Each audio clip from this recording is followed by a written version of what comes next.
غزل دی خو دوه شعرونه ترې مخکې دي وایي زمونږ د حاله ناخبره فیصله دې وکړه زمونږ د حاله ناخبره فیصله دې وکړه څوک دې پوه نه کړل دا د کوم طرف قصه دې وکړه او ستانه به هېرې شي د امن خوشحالۍ خبرې ستانه به هېرې شي د امن خوشحالۍ خبرې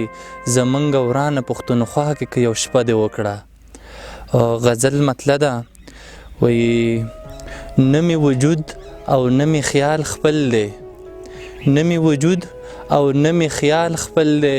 خدای را کړی بس کمال خپل دی اغیارو ډېر پرې زورولی یم خو اغیارو ډېر پرې زورولی یم خو دا پېښور مو په هر حال خپل دی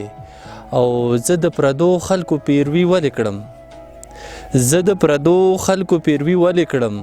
زما رحمان بابا خوشحال خپل دی او څوک به یې مخې له رانشي چرته څوک به یې مخې له رانشي چرته او په پښتنو کې پروت جلال خپل دی او مخکې سرخي دې زما اوړي راوړي مخکې سرخي دې زما اوړي راوړي نو څنګه ووایم ستا جمال خپل دی او رانه اوس مخ په پلو مه پټوه رانه اوس مخ په پلو مه پټوه نه د پردی شبیر اقبال خپل دی نه مې وجود او نه مې خیال خپل دی.